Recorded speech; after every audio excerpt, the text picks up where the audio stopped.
ఓం నమశివాయ. శ్రీశైల మల్లికార్జున మేడారం సమ్మక్క సారక్క చిలుకూరు బాలాజీ స్వామి. ఓం నమశివాయ. గోపురం టీవీ చూసే వాళ్ళ ప్రేక్షకులందరికీ నమస్కారం. నా పేరు రామ్ శాస్త్రి. చిలక జోష్యం అంటే అండి ఆ కాలంలో ఉంది, ఇప్పుడు గుడుక ఉంది, ఇక ముందు గుడుక నడుస్తుంది. చిలక జోష్యం అంటే నిజముందండి, నమ్మండి, వినండి. జూన్ నెల 29 నుంచి జూలై నెల 5 వరకు 12 రాశుల మీద ఈ రాశి మీద గురుబలం ఎంత ఉంది, ఈ రాశి మీద శని బలం ఎంత ఉంది, మంచి ఎంత, చెడు ఎంత, లాభం ఎంత, లుక్సాన్ ఎంత, కష్టం నష్టం, సుఖం దుఃఖం, లాభం లుక్సాన్ చెప్తా వినండి. చిలికమ్మ మీనం రాశి వాళ్ళ జ్యోతిషం, మీనం రాశి వాళ్ళ భవిష్యవాణి, మీనం రాశి వాళ్ళ గణితవాణి. చిలిక దా దా తి మీనం రాశి వాళ్ళ భవిష్యవాణి, మీనం రాశి వాళ్ళ జ్యోతిషవాణి. మీనం రాశి వాళ్ళకి మహాలక్ష్మి నడుచుకుంటూ వస్తుంది. మీనం రాశి వాళ్ళ ప్రాప్తి ఏమో కానీ ఇవాళ 10 రూపాయలు ఖర్చు చేసుకుంటే రేపు 20 రూపాయలు తప్పనిసరిగా సంపాదించుకుంటారు.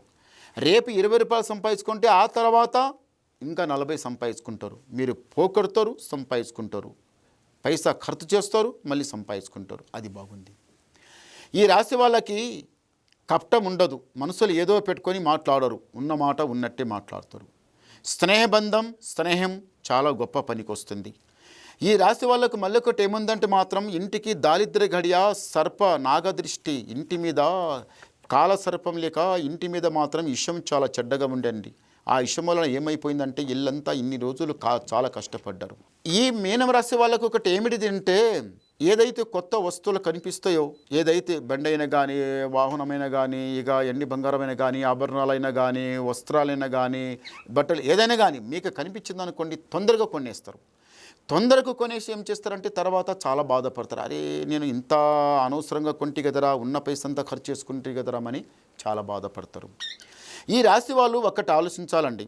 ఏడ ఉన్న వస్తువా అక్కనే పెట్టాలి, ఎప్పటి పనులు అప్పని చేసేయాలి, ఎక్కడి విషయాలు అక్కనే వదిలిపెట్టాలి. లేకపోతే అది అట్లా చేస్తారనుకోండి చాలా బాగుంటుంది. మీ దగ్గర అదే గుణం ఉంది. ఎక్కడ ఉన్నది అక్కడనే ఉంచాలి, ఎప్పటి పని అప్పనే చేయాలి, ఎక్కడి విషయాలు అక్కడనే వదిలిపెట్టాలి. అనవసరమైన విషయాలు తీసుకొచ్చి ఇంట్లో చెప్పి అనవసరంగా కొట్లాడ, మనసు శాంతం లేకుండా, మనసు ప్రశాంతం లేకుండా అనవసరంగా ఇలా చేసుకోవద్దు. అది కరెక్ట్ కాదు. మన ఏలు మన కంటి లోపల మన కళ్ళలో పొడుచుకుంటే మన కన్నే పోతుంది. అలా చేసుకోవద్దు. ఎవరో ఏడో అన్నడని మనం బాధపడవద్దు. ఎవరో ఏమో చేస్తుండని వానికి చూసి మనము చేయవద్దు. మనకి ఏది తెలిస్తే అది చేయాలన్నట్టు ఈ మీనం రాశి వాళ్ళకు జ్ఞానం, తెలివి చాలా బాగుంటుంది. చాలా హుషారితనం, చాలా తెలివిగలతోన పని ఉంటుంది. ఎప్పుడు ఒక కోరిక ఏమనుకుంటారంటే ఇంట్లో ఉన్న వాళ్ళందరూ చిన్న పెద్ద అందరూ ఒకటి ఐకమత్యంగా నడవాలి, మెట్టు దాటాలి, పై మెట్టు లెక్కాలి, రాజా బతుకు బతకాలి, అందరూ ఒకటే ఐకమత్యంగా నడవాలనుకుంటున్నారు. కానీ ఏమిటిదంటే మాత్రం కొన్ని రోజుల నుంచి మాత్రం దరిద్రం చాలా చెడ్డగా సతాయిస్తుంది. వ్యవసాయం చాలా మంచి జరుగుతుంది.